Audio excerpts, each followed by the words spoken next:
Nous allons lire la parole dans le livre de Exode 8. Puis nous prendrons Exode 10. Et nous verrons comment est-ce que le Seigneur nous conduira. Alléluia. Amen. Exode 8, 1, je lis au nom de Jésus. L'Éternel dit à Moïse, va vers Pharaon et tu lui diras, ainsi parle l'Éternel, laisse aller mon peuple afin qu'il me serve. Je prends Exode 10. Je prends au niveau du 24e verset. Il est dit ceci. Pharaon appela Moïse et dit, allez servir l'Éternel. Il n'y aura que vos brebis et vos bœufs qui resteront. Et vos enfants pourront aller avec vous.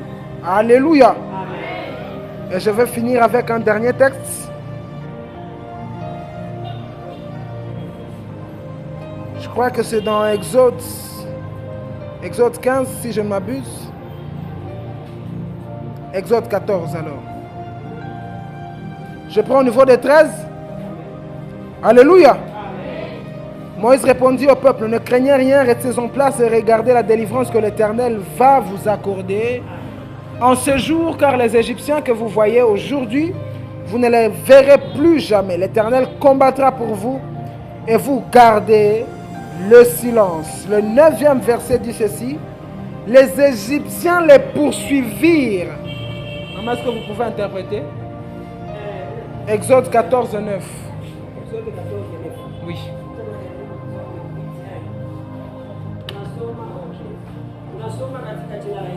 Amen. L'Éternel dit à Moïse.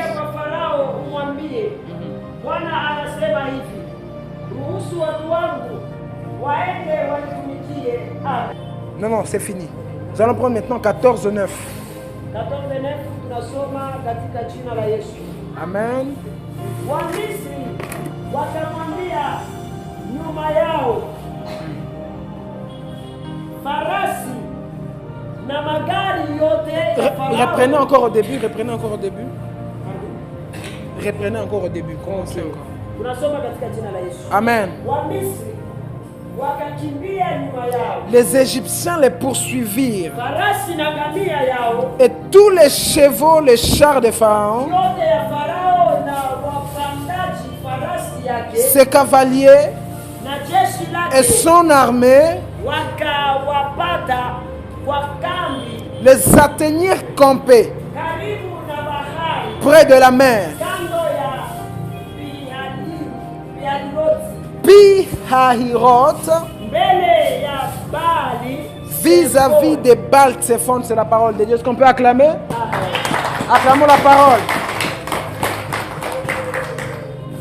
Alléluia. Amen. Nous sommes dans des cultes de délivrance. Tunatoka ndani ya ibada ya ufungulivu. Alors il y a une notion de délivrance que j'aimerais Kuna somo ndogo ya ufungulivu ambayo tunataka faire dessus une petite exhortation. kama fundisho kidogo kuhusu ufungulivu. Alléluia. Amen. Pour ceux qui ne me connaissent pas ou qui m'ont oublié, je suis le frère Jonathan. Alléluia. Je suis sûr que Dieu va nous bénir au travers de sa parole aujourd'hui. Qui est d'accord avec moi? Alléluia. Déjà l'histoire que je viens de nous lire ici. Le peuple d'Israël était en Égypte dans la captivité. Près de 430 ans. Ils sont esclaves des Égyptiens. Ils sont sous le joug des Égyptiens. Pour que les Israélites mangent, c'était les Égyptiens qui leur donnaient la portion à manger. Tout ce qu'ils devaient avoir, même leurs occupations, c'était les Égyptiens qui leur ont donné ça. Maintenant, puisque Dieu avait promis à leur père Abraham qu'ils sortiront de cet esclavage-là, Dieu va susciter un homme Moïse pour que ce peuple-là sorte de la captivité. C'est leur délivrance. Un homme est suscité pour les aider. Ils sortent. C'est-à-dire, Pour certains, la délivrance ne va pas être une chose difficile. Kwa mwingine ufungulivu iko kitu ya nguvu. Ce sera juste une question de décision. Ni shida ya kuelewa tu kama uamuzi. Se dire, je sors de ça. Useme mimi natoka mwa hii. Alléluia. Amen. Ce n'est pas toute délivrance qui demandera les prières. Délivrance haiko délivrance tena penda maombi. Dieu n'a jamais demandé aux Israélites, priez-moi, Mungu akwambiaka Waisraeli aseme niombe. pour que vous sortiez de la captivité en Égypte. Ili kwamba mtoke kwa hii utumwa wa Misri. Est-ce qu'il y a quelqu'un qui me suit? Amen. Gloire à Jésus. Amen. Dieu n'a jamais dit aux Israélites, Mungu akwambiaka Waisraeli. pour sortir, priez-moi, Tu mutoke muniombe. invoquez le Seigneur, Niite bie Bwana wa majeshi. faites des jeûnes, Ufanye mafungo. créez des chambres de prière. Ufanye chumba ya maombi. Dieu n'a jamais dit ça. Mungu akwambiaka hivi. Lui-même, il est venu, il a dit à Moïse dans Exode 4, je crois. Il va lui dire, moi-même, j'ai vu la souffrance de mon peuple, je suis descendu. C'est-à-dire, leur délivrance ne dépendait pas d'eux. Ça dépendait d'abord de Dieu. C'est Dieu lui-même qui s'est d'abord disponibilisé pour leur délivrance. Ils n'ont pas d'abord appelé Dieu. Dieu lui-même est venu pour leur délivrance. Même lorsque eux-mêmes ne pensaient pas qu'ils avaient besoin d'être délivrés. Dieu lui-même, il est venu pour ça. Alléluia. Là, je te montre à quel point certaines délivrances sont faciles pour y sortir. Dieu lui-même suscite un homme qui va le sortir de la captivité en Égypte. C'est-à-dire, même là, le peuple ne va pas faire des efforts. Tout ce que Dieu les demande de faire, c'est de prendre la décision de suivre Moïse. Ils ne vont pas discuter avec Pharaon. Ils ne vont pas plaider leur cas vers Pharaon. Tout ce que Dieu leur demande, c'est de voir l'homme que Dieu les a envoyés et de le suivre. C'est-à-dire que certaines délivrances n'arriveront jamais dans ta vie. Parce que tu n'es pas capable de prendre la décision de sortir de cette captivité. Alléluia. Alléluia. Dieu n'a jamais demandé à ce peuple de faire des prières ou des délivrances. Juste qu'ils prennent la décision de dire, Moïse nous dit de partir, nous partons avec lui. Alléluia. Aujourd'hui, je ne vais pas te parler de délivrance, des démons, des esprits ou quoi. Je n'ai pas d'une chose particulière, tu vas comprendre. Car ce ne sont pas seulement les démons qui peuvent prendre quelqu'un en captivité. Ce ne sont pas les esprits impurs, maman. Alléluia. Il est une chose qui est une vraie emprise dont le diable se sert. La Bible nous dit que toute personne est esclave de ce qui a vaincu de lui.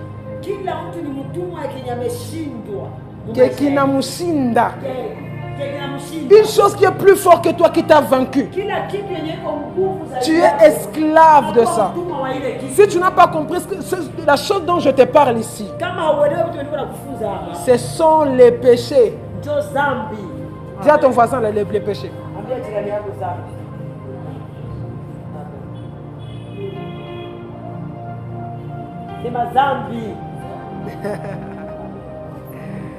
Alléluia. Amen. Le péché.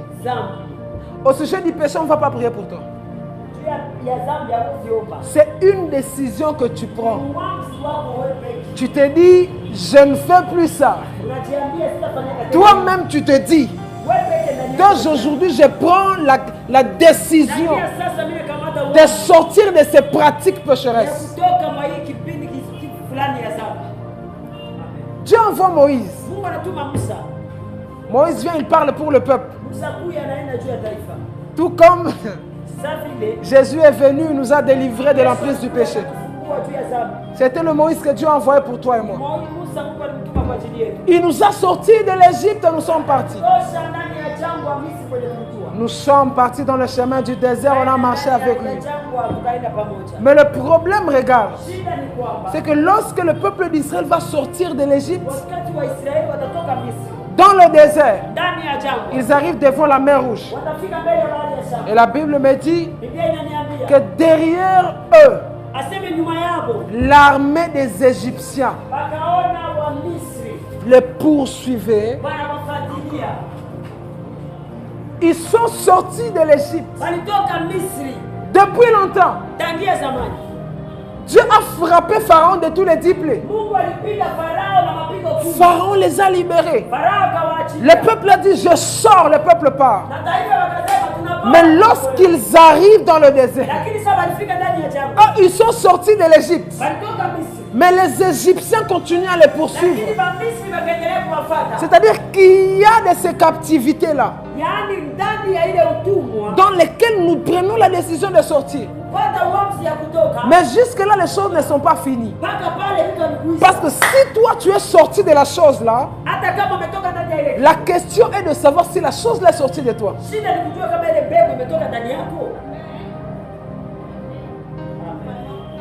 On n'a peut-être pas compris. Les Israélites prennent la décision de quitter l'Égypte. Tout comme la plupart des enfants de Dieu ont pris la décision de quitter le péché. Mais le problème, c'est que lorsqu'ils sont sortis de l'Égypte, les habitants de l'Égypte les poursuivaient jusqu'à dans le désert. La chose que tu as abandonnée, est-ce que ça t'a abandonné? C'est comme ça que les enfants de Dieu, pour certains qui vont prendre la décision de quitter la vie de péché, ils vont te dire, j'ai déjà abandonné. Mais le problème, il arrive que je retombe dans ça encore. Je ne veux pas faire cette chose-là. Mais parfois ça arrive, je me retrouve dedans.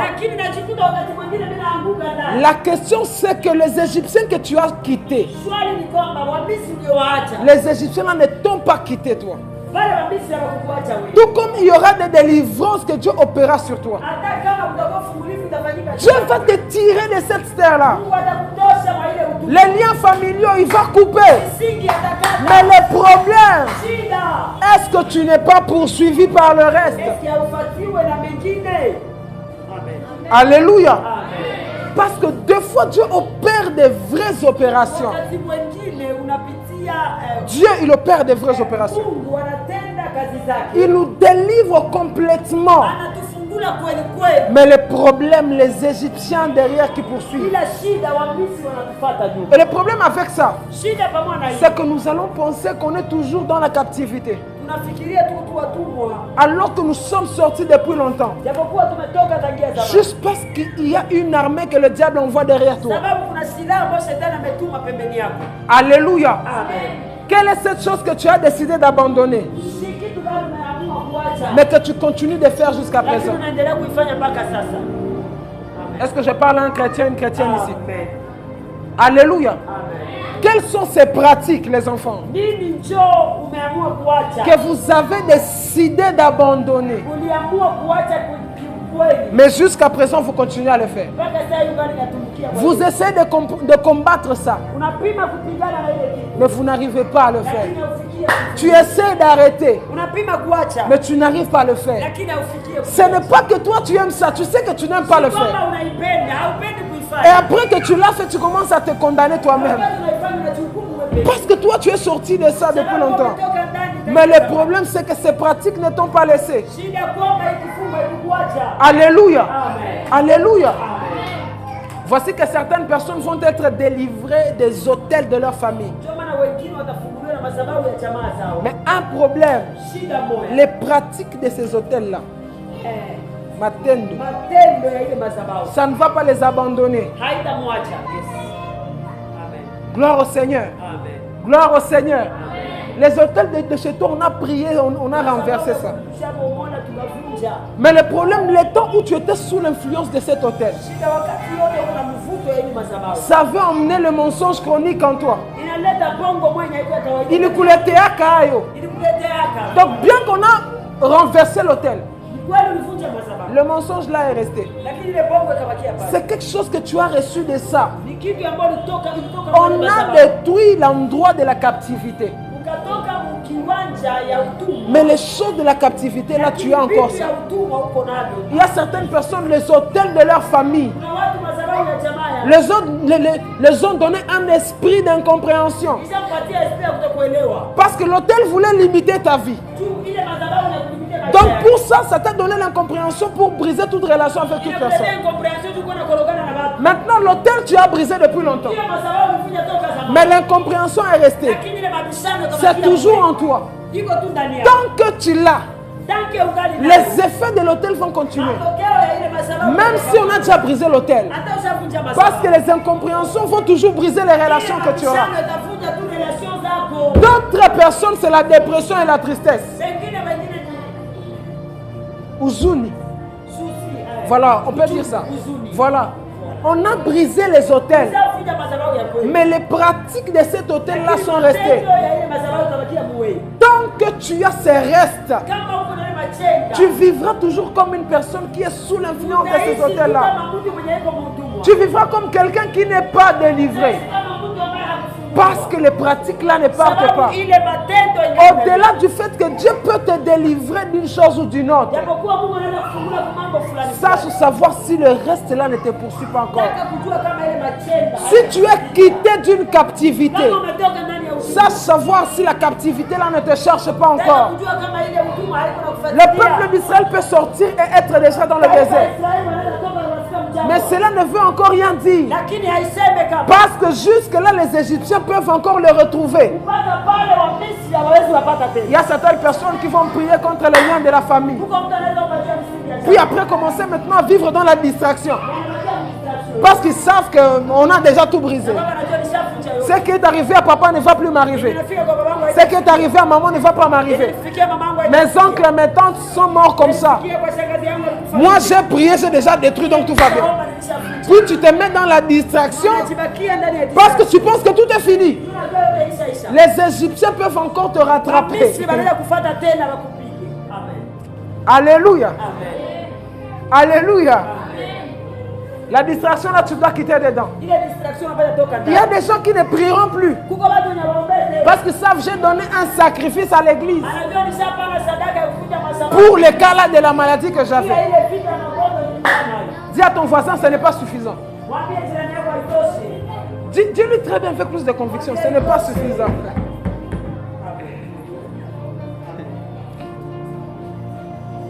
C'est comme ça que les disciples vont commencer à se mentir eux-mêmes. Nous avons Jésus. Donc tout va bien. Il faut commencer à vivre une vie zéro prière. Personne ne prie. Même pour jeûner là, il ne jeûnait pas. Juste parce que Jésus était. Mais Jésus en soi va venir leur dire: vous n'avez même pas prié une heure afin que vous ne soyez pas conduits en tentation. C'est-à-dire, même si je suis avec vous, il est toujours possible que la tentation tombe sur vous. Ce n'est pas parce que vous êtes délivrés de certains auteurs de vos familles que nous devons maintenant vivre dans la distraction. Voici que les chrétiens n'ont plus de vie de prière. Ils ne prient que soit à l'église, soit en public, ou lorsqu'ils ont des problèmes graves. Lorsque lui dit avant de dormir, prie, je suis fatigué, va dormir. Mais il suffit que les voleurs viennent la nuit, tu vas commencer à prier. La même force que tu n'avais pas pour prier avant. Parce qu'il y a un danger, tu te mets maintenant à prier. Alléluia. Je suis en train de te dire qu'au-delà des opérations qui peuvent se passer dans le milieu ecclésiastique dans l'église, au-delà de ça, vis une vie de prière. Est-ce que je nous parle? Vis une vie. Vis une vie de prière. Car c'est cela qui te protégera des Égyptiens qui sont encore de te poursuivre derrière. Sans cela, rien ne se passe. Tu retombes dans les mêmes choses. Alléluia. Voici que la plupart des chrétiens, ils ne vont même pas réussir à vivre la vie de sanctification. C'est devenu un vrai combat. Inakuwa vita kwao. Le problème c'est quoi? Shida ni nini? C'est que tu t'exposes trop aux Égyptiens du péché. Unajisikia sana kwa Misri. Juste parce que tu ne pries pas pour te Sababu protéger. hauombe sana. Vous êtes peut-être sortis dans la facilité en Égypte. Na wengine wametoka kwa urahisi Misri. Dieu a fait tout le travail. Mungu amefanya kazi zote. Mais le reste, lorsque tu n'es plus exposé, Yanayosalia uko unakuwa c'est que tu vives une vie de prière pour te protéger toi-même. Jésus dit, vous n'avez pas veillé 1 heure afin de ne pas tomber. La vie de prière. C'est comme ça que tu vas voir quelqu'un qui vit une distraction spirituelle. Il va prier 2 mots, il va se fatiguer, il va arrêter. Il va dire 3 phrases. Lui-même dans la tête, il n'a plus de mots à dire. Tu es dans la distraction. Tu dois sortir de là. Tu dois sortir de là. Tu dois sortir de là. Tu dois sortir de là. Alléluia. Nous n'allons pas faire des églises où nous avons des chrétiens parasites. Des chrétiens dépendants. Pour que tu pries, tu as besoin d'être au milieu d'une assemblée. Tu dépends du feu des autres. Tu as une petite maladie. Il faut que le pasteur prie pour toi. Tu dépends de la puissance et la vie de prière du pasteur. Ce n'est pas ce genre de libération dont nous avons reçu dans le Seigneur. Alléluia. Le Christ nous a sauvés afin d'être libres. Il dit qu'il nous a rendus libres. Tu ne peux pas être libre et être dépendant de quelqu'un. Être libre, c'est être dépendant de tout. C'est-à-dire, s'il faut prier, tu as la capacité de le faire. À chaque fois, un petit problème, tu es paniqué. Dis à ton voisin, sois dépendant. Sois indépendant. Dépends de toi-même. Dis-le, dépends de toi-même. Mais vous ne dites pas à vos voisins, maman. Dépends de toi-même. Dépends de toi-même. Est-ce que je peux dire une chose grave? Quelqu'un même va penser que je suis allé trop loin. Un jour, une femme, pendant 12 ans, elle était malade. Elle vivait une vie de dépendance. Pour être délivrée de cette maladie-là, elle dépendait des hommes. Elle a cherché les médecins. Personne ne l'a guérie. La dépendance. Elle se disait que moi, je n'ai pas les capacités de me guérir. Seulement les autres peuvent le faire. À cause de cette pensée, 12 ans, elle n'a pas été guérie. Jusqu'à ce qu'un jour, elle va se dire, j'ai trop eu à dépendre des gens. Elle a vu même Jésus passer. Elle a dit, même de Jésus là, je ne veux pas dépendre de lui. Je ne veux pas venir pour lui et lui dire, prie pour moi. Elle a dit, moi-même je vais aller, je vais le toucher. Le jour où elle est sortie de la dépendance, le jour où elle s'est dit, je ne veux plus dépendre de quelqu'un, pour que je guérisse, c'est là qu'elle est guérie. Le problème, c'est qu'il y a certaines choses qui vont rester dans ta vie pendant longtemps. Juste parce que tu veux dépendre de quelqu'un d'autre.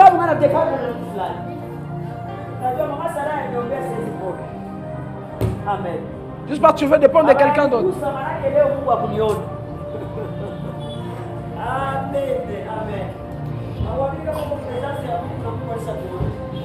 Alléluia. Vous savez pourquoi la fille de Jairus est morte? C'est parce qu'elle dépendait de son père pour aller vers Jésus. Elle était malade, mais elle n'est pas sortie de chez elle. Son père est parti pour elle. Son père arrive devant Jésus. Jésus, le temps passe jusqu'à ce que la fille meure. Si elle était venue elle seule, Jésus l'aurait guérie là-bas. Alléluia. Qu'est-ce qui a guéri Bartimée? L'aveugle. L'indépendance. Il commençait à crier, les gens lui ont dit, tais-toi. S'il dépendait des gens, il se serait et sa guérison, il ne l'aurait pas eu. Lui-même, il a continué à crier. Parce qu'il ne voulait pas dépendre des gens qui sont autour de lui. Même si ces gens connaissaient Jésus plus que lui. Lui, il voulait dépendre de ses propres efforts dans la présence de Dieu. Et c'est comme ça que Jésus l'a entendu et il l'a appelé. Le problème, c'est quoi? Tu viens dans l'église, mais c'est parce que tu sais que quelqu'un sera là-bas. Alléluia. Alléluia. Nous venons dans la présence de Dieu. Mais c'est parce que nous savons qu'il y a un serviteur de Dieu là-bas. Si Anne pensait comme ça, elle n'aurait pas eu son fils. Elle y était là-bas, mais elle n'a jamais parlé à Élie. Elle venait, elle priait son Dieu. Même si le sacrificateur est là, elle ne l'a même pas dérangé. Oh.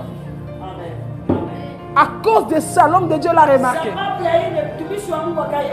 Et voici que nous, si on ne nous a pas imposé les mains, on a l'impression que Dieu ne va pas aussi agir. Tu es trop dépendant des gens. Tu es trop dépendant des gens. Le Dieu que nous avons, ce n'est pas un Dieu qui nous rend dépendants aux êtres humains. Il dit qu'il est notre Père à tous, notre Père qui est aux cieux. Alléluia. Alléluia. S'il est déjà passé par quelqu'un, il peut passer par toi. Les prophètes prophétisent. Mais un jour, l'âne de Balaam, lui aussi Dieu va passer dans cet âne. L'âne. Si un âne peut prophétiser, ce sont des choses qui peuvent même t'arriver à toi. Dis à ton voisin, ne sois pas dépendant. Dis-lui, s'il vous plaît, ne sois pas dépendant. Ne sois pas dépendant. Nous dépendons trop des programmes de l'église. Si on n'a pas dit 3 jours de prière de jeûne, personne ne va jeûner. Hein, ceux qui ne jeûnent pas. Alléluia. Si on n'a pas dit 3 veillées, tu ne peux pas veiller chez toi. Ne sois pas dépendant d'autre chose. Dépends de Dieu toi-même. Dépends de Dieu toi-même. Un jour, Jacob va arriver en un lieu. Et devant avait la ville de son frère dans laquelle il ne pouvait pas passer. Parce que son frère avait dit un jour, le jour où je te verrai, je vais te tuer. Il ne sait pas quoi faire. Il ne peut pas revenir en arrière. Et il ne peut pas avancer. Il est là comme ça. Dieu connaît sa situation. Dieu ne fait rien. Il était entouré. Jusqu'à ce qu'il va dire aux gens, partez devant. Laissez-moi ici. Vous irez avec des présents, des cadeaux que vous ferez passer dans la vie de mon frère avant. Puis il est resté seul là-bas. C'est là qu'il a vu l'ange monter et descendre. Il fallait qu'il se libère de toute dépendance. Qu'il ne dépende plus de personne. Pour que Dieu se révèle à lui. Pour certaines personnes, ils vont prier pendant longtemps. Mais ils vont rester possédés. Alléluia. Pour d'autres, ils vont prier pendant longtemps. La guérison là, ça ne va pas venir. Le malade de 38 ans à la piscine de Bethesda. Il dit quoi? Jésus lui dit, est-ce que tu veux guérir? Il répond, je n'ai personne. Dans sa tête, il pensait que pour être guéri, il fallait quelqu'un. Il pensait que pour être guéri, il fallait quelqu'un. C'est à cause de ça que pendant 38 ans de maladie, il est resté comme ça. Jésus lui va lui montrer maintenant. Pour être guéri, tu n'as pas besoin d'être entouré. Tu n'as pas besoin de quelqu'un. Toi-même, tu peux le faire. C'est pour cela que Jésus ne va pas lui dire, je te guéris. Parce que Jésus va lui dire, tu n'as même pas à dépendre de moi.